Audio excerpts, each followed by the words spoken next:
Globally, small and independently owned businesses have very limited time and resources to focus on the administration side of their business. Banking, accounting, invoicing, reporting. Jon, with Rauva, you've created an all-encompassing super app that does all things financial for small to medium and independent business owners. What sets Rauva apart?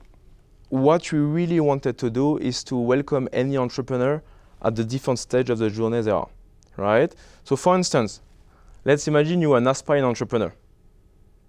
You have just a dream or an idea or something that you are good at and you want to monetize this activity.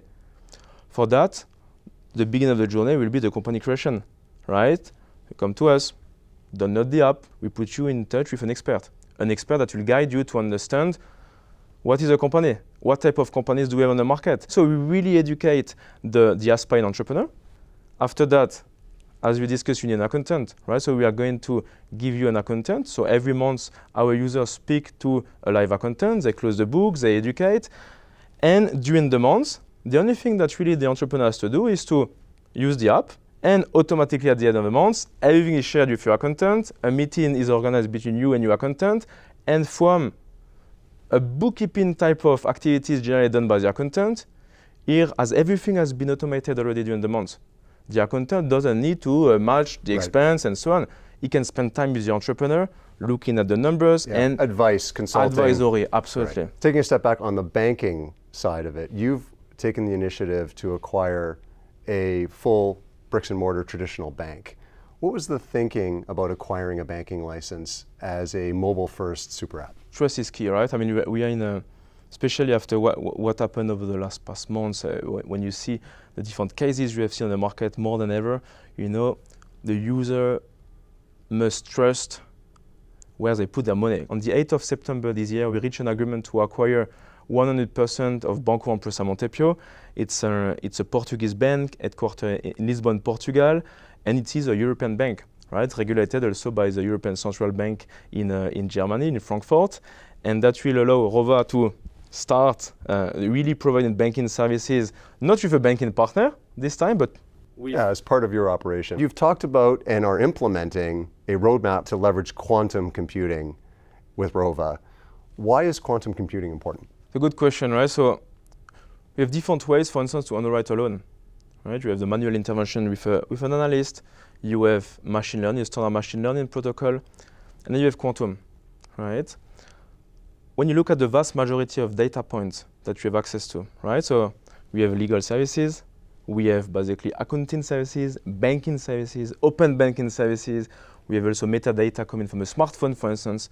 We have in front of us 5,000 data points, which are a number of data points that generally can be analyzed with machine learning, but it would take a huge amount of time to really properly digest these data sets and trigger decisions. With quantum machine learning, this is something we can do, right? So we can today give a credit score to an SME, a Portuguese SME, in less than 2 minutes.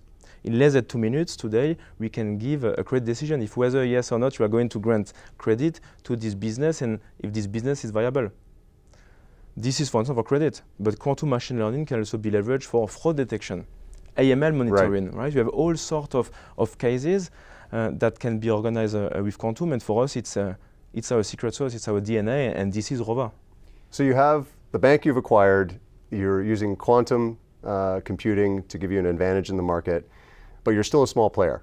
So there are big incumbent banks in every market you're going to enter, and they're all trying to develop a mobile-first strategy. Unsuccessfully, largely to date, but they are trying, and they do have big balance sheets and big resources.